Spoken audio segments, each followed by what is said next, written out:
네, 안녕하세요. 김우탁 노무사입니다. 자, 이번에는 기출 문제에서 조금 벗어나가지고요. 그 평론, 노동경제와 그 재생 목록 쪽에 오랜만에 31번째 강의로 좀 난이도가 굉장히 높은 문제에 대해서 한번 설명을 드릴게요. 아마도 느낌상 이 지금 동영상은 아마 러닝타임이 다른 것보다는 좀 길 거라고 생각이 들고요. 이 급여세에 대해서 좀 정복을 하고 싶으신 분들은 그 주의 깊게 한번 들어보시고, 그 다음에 계산형 문제로 분명히 이제 올해나 뭐 추후에 분명히 출제될 영역이라고 생각이 드는데, 그 가장 난이도가 높은 문제라고 보시고 학습을 하시면서 회독을 반복하시면서 여러 번, 10번 이상은 풀어보실 것을 강력하게 권하는 문제예요. 자, 이걸 설명드리면서 제가 총체적으로 어떤 문제를 파악하는 방법과 답안지에 어떻게 표현을 해야 되고 채점자한테 어떻게 어필을 해야 되는지를 좀 정밀하게 한번 설명을 드려볼게요. 자, 지금 보시게 되면 그 노동 수요 곡선과 노동 공급 곡선이 다음과 같이 주어져 있다. 자, 그런데 지금 우리가 그 수학 시간에 배웠던 Y축에 대해서 표시가 된 게 아니라 X축에 대해서 문제가 나와 있죠. 왜냐하면 노동 수요 함수는 임금에 대한 함수이기 때문에. 자, 그런데 이제 문제를 푸시기 전에는요, 이 문제에 대한 각을 잡으실 때는요, 요 W라고 하는 Y축에 대해서 마음속으로 전개해 보시는 게 훨씬 도움이 많이 되세요. 자, LS를 W에 대해서 전개를 하시게 되면 기울기가 3분의 1로서 0.33 정도가 나오고요. 요 W에 대해서 LD를 전개하시면은 마이너스 2분의 1로서 그 절대값으로 0.5가 나오죠. 그럼 기울기의 가파른 정도는 LS가 훨씬 더 완만하게 나옵니다. 그 말은 LS가 더 탄력적이라는 거고요, 상대적으로. 그래서 제가 강의 시간에 이제 누누이 그 좀 우스갯소리로 앞글자로 말씀드릴 때 그 사탄노비라고 해가지고요. 그 보통 이 급여세는 수요 측에 부과하는 게 원칙이기 때문에 LS가 탄력적이면 사탄에서 사업주가 많이 부담을 하고, LS가 비탄력적이면 노비라는 그 뜻은 노동자가 더 많이 상대적으로 부담한다 이거예요. 그럼 이거는 어떤 귀착의 문제로 만약에 시험 문제가 나오게 되면 사업주가 상대적으로 더 많이 부담을 하고 그 노동자가 상대적으로 덜 부담한다라는 문제로 귀결이 될 겁니다. 자, 그리고 요 급여세가 시험에서 나오게 되면 그 교재 번역투가 다 다르다 보니까요. 그 영어로 아마 페이롤 텍스라고 주어질 거고요.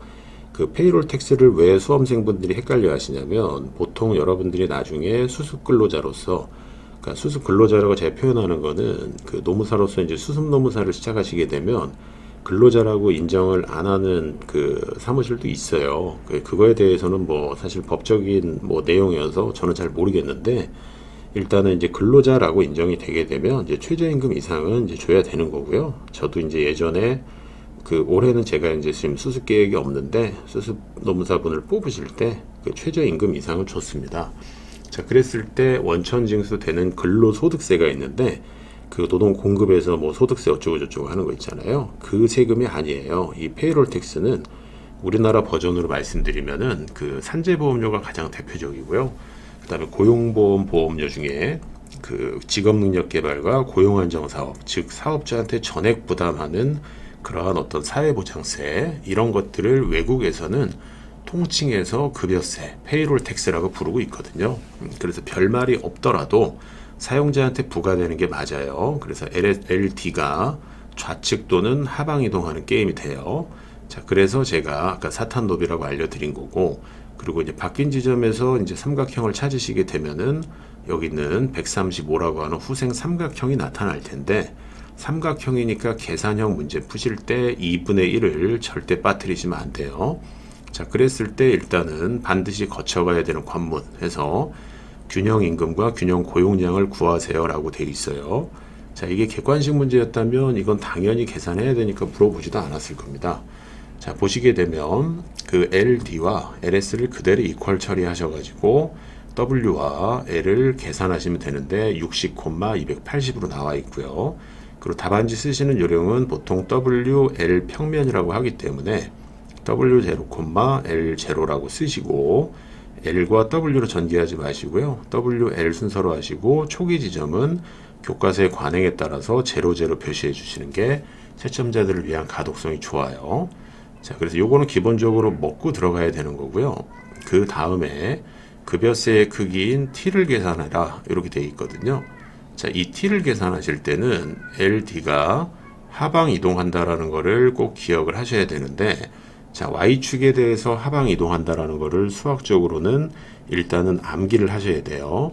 자, 제가 암기를 하라는 거는 이 계산형 문제를 푸실 때 시험장에서 당황하고 우르르 무너지는 이유가 이 어떤 징검다리를 암기하지 않거나 이해를 못해서 그래요. 그래서 그거는 반드시 이 시험을 합격하기 위해서는 소위 얘기해서 장착을 하셔야 되는 영역이에요. 자, 이것도 만약에 놓치신 상태에서 다른 이론적인 학습을 아무리 하셔도 이렇게 문제로 훅 치고 들어오게 되면은 반드시 붕괴됩니다. 그래서 이거는 여러 번, 10번 이상 연습을 하시라고 제가 꼭 말씀드려요. 그러면은 일단은 현재 표현된 이 그림은요, 계산이 다 끝난 다음에 답안지에 현출을 하셔야 되는 내용으로서 연습지에 미친 듯이 푸셔서 2번 이상 푸셔서 답이 똑같다. 그러면 자신감 있게 최종적으로 표현을 하는 거지 처음부터 그릴 수 있는 사람은 아무도 없어요. 근데 일단 결론이 나왔기 때문에 일단 제가 설명을 드리는 강의다 보니까요. 결론을 보시게 되면은 그 여기 있는 60으로부터 9만큼 벌어지고 6만큼 벌어졌어요. 9와 6을 합치시면 이 t의 길이는 일단 그 15가 나오는 답인데, 그 t가 그 지금 사용자 측으로 9만큼 갔고 근로자 측으로 6만큼 갔거든요. 아까 말씀드린 것처럼 여기 있는 LS가 탄력적이기 때문에 사용자가 더 많이 부담하는 게임이에요. 그걸 눈여겨보시고 요 DL을 구성하는 고용량의 감소 폭이 18로 나와 있는 이 게임이라는 거를 한번 잘 보셔야 돼요.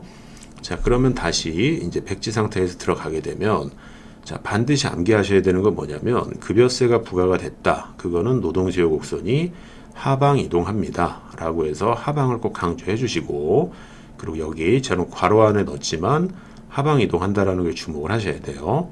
자, 그래서 Y축으로 T만큼, 양의 숫자인 T만큼 하방 이동시킨다라는 거를요, 여기 Y 자리 자체에, 지금 W가 Y축에 있잖아요.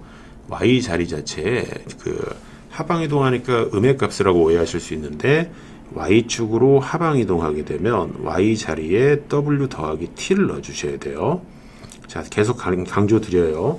T만큼 Y축으로 밑으로 내려라 라는 명령어가 나오면 Y 자리에 W 더하기 T를 넣으셔야 돼요.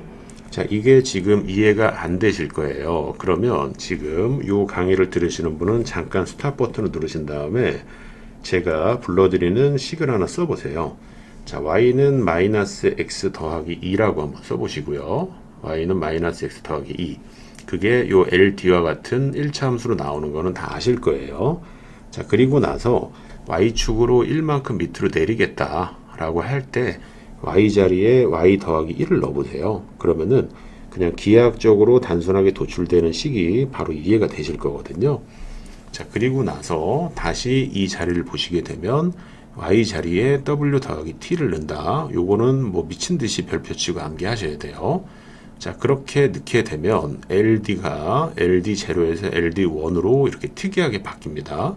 이렇게 두 개의 그 변을 보시면, 그리고 LS와 여전히 일치하는 지점을 찾아야 되기 때문에 이 수식을 전개를 하셔가지고 임금에 대해서 풀어야 되는데, 그 임금이 그림에서 보시다시피 W1이 될 거예요.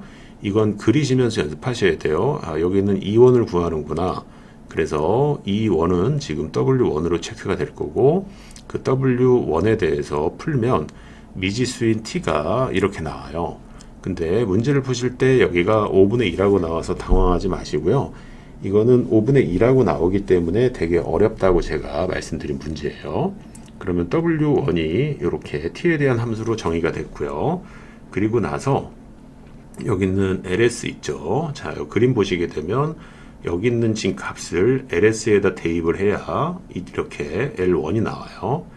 그래서 이건 두 번째 징검다리입니다. 노동 공급 곡선 LS에 대입을 하게 되면 280 빼기 마이너스, 그러니까 마이너스 5분의 6T가 나오거든요. 자, 여기서 여기 있는 5분의 6T를 잘 보시게 되면, 자, 여기 280에서 뭔가 빠진 금액이다, 빠진 수량이다, 이게 체크가 되죠. 그래서 급여세 산출은요, 자, 후생 손실이 135라고 문제에서 주어졌어요. 근데 후생 손실은 암기하셔야죠. 2분의 1 삼각형, 그 다음에 t, 그 다음에 고용량의 변화량 dl인데 여기 있는 t는 지금 계산을 해야 되는 거고 이 dl이 뭘까라는 건데 그 dl 자리가 280에서 5분의 6t만큼 빠져 있어요. 그래서 이거를 집어넣으시고 전개를 하시게 되면 t는 15가 나오는 게임이에요. 자, 되게 어렵죠. 자, 다시 말씀드리지만 이 문제가 안 풀리는 거는 여기 있는 W-T에서 일단 막힌 거고요. 그 다음 고용량의 변화량은 LS에다 집어넣어야 돼요. 아직 LD는 저희가 모르기 때문에. 자, 그래서 LS를 끌고 오는 게 2단계, 그리고 이 수식을 알아야 되는 게 3단계 해서 15를 계산을 하게 되면요. 얘만 계산이 되게 되면 여기다 집어넣으시면 요 LS의 균형 지점은 262가 나올 거고 그거를 여기다 이렇게 매핑을 시키게 되면요. LS에다 다시 여기 W1 있잖아요. 넣으시게 되면은 54가 나오고요. 이 길이가 15이기 때문에 여기는 9가 나와요. 자, 그렇게 해가지고 지금 T는 15이므로 L1은 262, W1은 54, 따라서 공급자 가격은 54, 수요자는 69로 해석할 수 있다. 그래서 결론적으로 T라고 하는 15는 수요자인 기업에게 9만큼, 노동자인 근로자한테 6만큼 귀착된다라는 게임이에요. 자, 정리 드리겠습니다. 지금 이 문제는 3단계로 나가는데 계산에 이제 국한시켜서 말씀드리면 자, Y축으로 하방, T만큼 하방 이동시킨다. 그럼 Y 자리에 W 더하기 T를 넣으셔야 되고, 그럼 그림을 연습지에 그리신 다음에 여기 있는 W1을 계산해야 되는데, LS에 집어넣어야 된다. 그리고 얘가 계산이 되게 되면 15 중에 나머지 잔차는 이쪽에 그림상 당연히 수요자한테 가는 걸로 계산이 돼요. 그리고 후생삼각형의 공식은 그 2분의 1 곱하기 t 곱하기 dl인데 그 값에 의해서 t가 계산되는 구조고요. 그 귀착의 크기도 요 탄력성을 미리 알았기 때문에 그 예상이 되는 문제예요. 그래서 되게 어려운 문제고 그 러닝 타임이 긴 만큼 이 부분은 벌써 4, 5년 전에 한번 주제가 그 노출이 됐다 보니까 추후에는 난도를 올리기 위해서 계산형으로 나올 가능성이 아주 크니까요. 그 이 문제는 10번이고 100번이고 학습을 하시고 나오시게 되면 뭐 아니면 도구로 배점이 될 문제이기 때문에 정확하게 알고 올해 시험, 내년 시험에도 계속해서 가져가셔야 될 주제입니다.